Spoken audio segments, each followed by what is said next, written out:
Literally, debut. It's got to be when she plays Caitlin Clark. So they obviously ended up debuting at All-Star Weekend because Caitlin didn't play when they were in Chicago, and Caitlin didn't play, or Caitlin's not playing in this game, so they're debuting at All-Star Weekend. The plan was to literally go and use Caitlin Clark for the launch of it. And I'm like, Angel Reese entered the spotlight with the assurance of someone anticipating a red carpet reception, only to discover that the carpet had been folded up and put away along with the other props from her unsuccessful advertising campaign. The best part is that she honestly thought she could produce the same magic that Caitlin Clark does with ease. Not via skill or true appeal, but rather by being close to greatness. We shall never know peace, at least when it comes to the WNBA space. It was this ad that Angel put out, and I don't know if this is part of a larger campaign where it's going to be similar themes in similar places, but because of where the WNBA All-Star Game is, and because of who plays on the Indiana Fever in the home city of the WNBA All-Star Game, it's going to raise some eyebrows. WNBA 2025 Angel Reese was set to have her big break during the All-Star Game. She had everything planned out. In Caitlin Clark's hometown of Indianapolis, she unveiled her I'm in Your City campaign, debuted her Reebok trademark shoe, and reveled in what she believed would be record-breaking shoe sales and viewership. She instead received a masterclass on why star power cannot be produced and why it is disastrous to base your entire marketing plan on someone else's celebrity. Angel me-bound prayer Reese. You're only relevant because you keep bringing up my precious CC. You want to pull up with your Billboard Reebok ad in Indiana talking about you in her trap. Man, stop it. You out of there. You hear me? My precious CC don't be in no trap. Real talk. You hear me?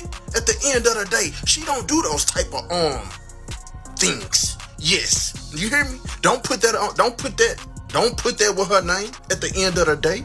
If you be in a trap, that's your business. You hear me? Whatever the case may be, that ain't nothing to be proud of.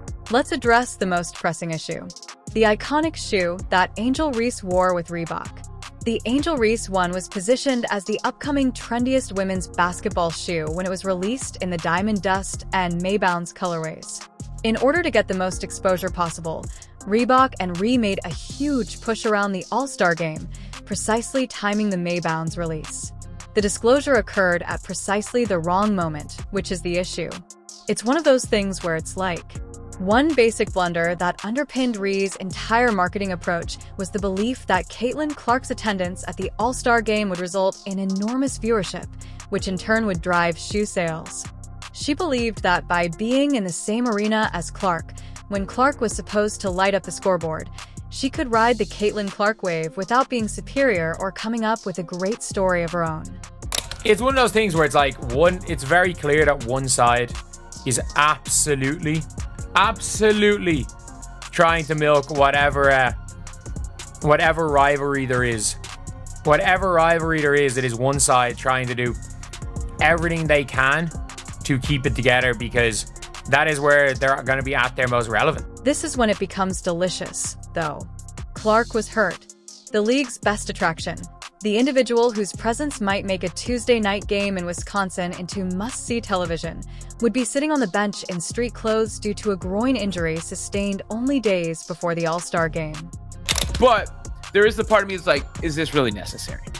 And shouldn't Angel Reese be able to market herself at this point without invoking or even, insinuating some sort of attachment to Caitlin Clark?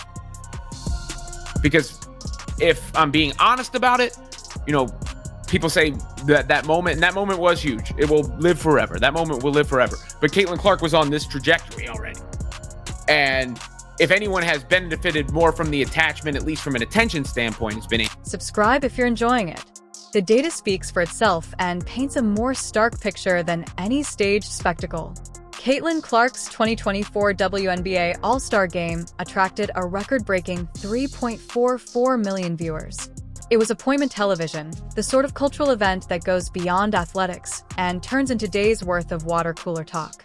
Let's fast forward to 2025. The All-Star Game had a devastating 36% decline in viewership, falling to 2.19 million without Clark appearing. Here's the catch, though. That 36% decline wasn't your typical one.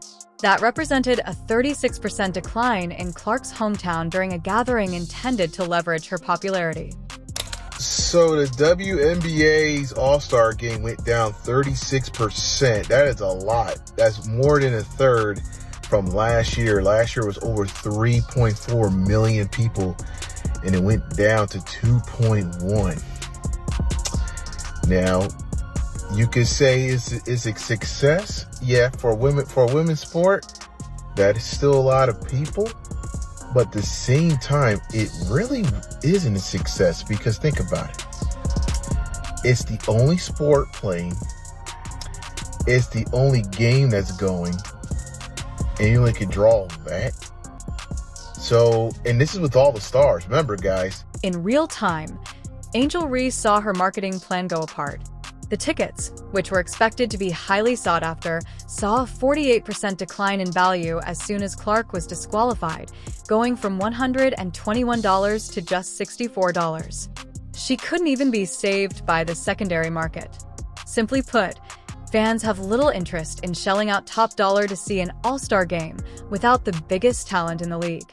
There was no better example of Reese's tone deafness in marketing than her "I'm in your city" ad.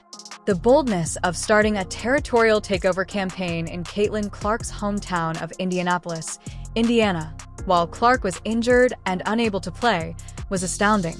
The campaign's rhetoric, social media pushes, and billboards all shouted territorial domination. With the promotional piece titled "Walk in Your Trap," Reese even shared Instagram videos with the caption, "I'm in your city. Take control of your trap." The issue is that you appear desperate and opportunistic when you attempt to take over someone else's city and they aren't even present to defend it. Fans were able to see through it.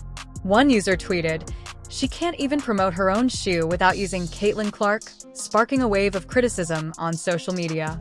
"There are more photographers than fans, LOL," said another. There was an attempt to declare victory by default throughout the entire campaign. Similar to attending a race after your rival was hurt and then celebrating as though you had won fairly. But the WNBA All-Star Game ratings have come out, and all I could think of right off the bat was 4 little letters. FAFO. F around and find out. You bleep around and find out what this league looks like without Caitlin Clark being involved in your biggest events. Kathy Engelbert, this should be a perfect example of why you need to get your officiating cleaned up, and you need to have a talk with your players in the league. Let's consider the bigger picture. On that particular weekend, Angel Reese had it all. She allegedly took over the city of Indianapolis when she was there. She had the introduction of her signature sneaker. She ran social media marketing and billboards. Since the All-Star Game was being played in what she was referring to as her city for the weekend, she even had the home team advantage.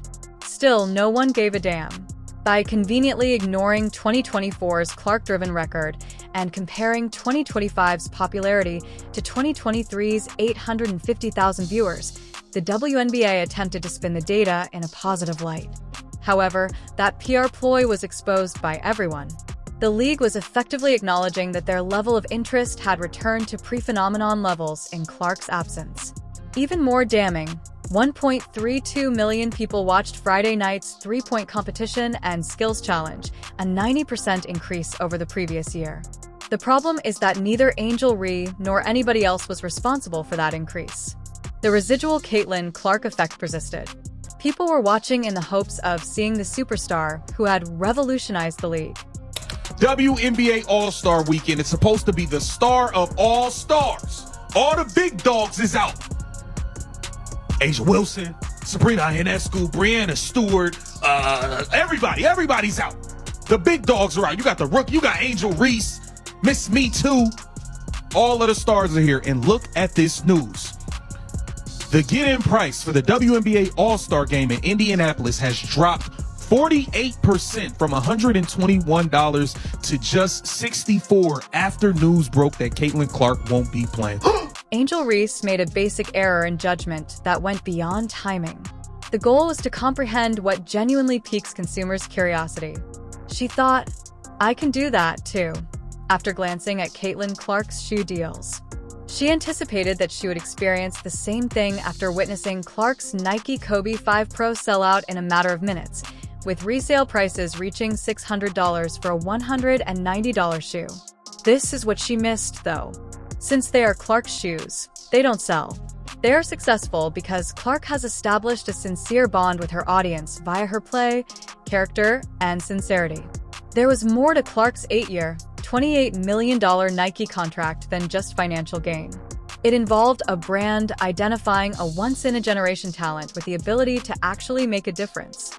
According to industry experts, Clark's iconic shoe, which will arrive in 2026, has the potential to grow into a $100 to $150 million company. It isn't hype. That is predicated on real demand, as seen by years of sold-out venues, attendance records, and sincere fan interaction. Contrast that with Angel Reese's shoe debut at the Cricket All-Star Weekend. With a promotion that appeared more desperate than assured, the Angel Reese one was introduced to a world that was mainly uninterested. You can barely dribble. You miss layups on purpose, and they record them as me-bounds, rebounds. You be stat padding. You don't elevate your players. You went to a stacked LSU team. You hear me? My precious CC owns you. You want to know the record? She is 5-2 against you. You beat her in college one time. That championship. But what happened to the year after that? She sent you home. You hear me? And waved to your coach. You hear me? At the end of the day. Reebok appeared to recognize the issue as well. The basketball icon was seen on video in the Netflix series Power Moves, with Shaquille O'Neal talking about how Reese had to wear Reebok when she portrayed Clark, practically admitting that the company needed to take advantage of Clark's appeal. The goal of the plan was not to establish Reese's own brand. Riding Clark's coattails was the topic of discussion. Reese found herself in an embarrassing circumstance as a result. Her own sponsors acknowledged that in order for her to remain relevant, Caitlin Clark was necessary. The company that was meant to help her establish herself as a solo celebrity was openly planning how to capitalize on someone else's fame to market her goods. After the All-Star celebrations concluded on Sunday night, Angel Reese shared a poignant statement on social media. Because of the players, I had the most fun I've had in a long time. I want to thank all of you. Let's get back to the regularly planned program. The players who were capitalized appeared to be making fun of the Indianapolis supporters who, ironically, had welcomed her with more warmth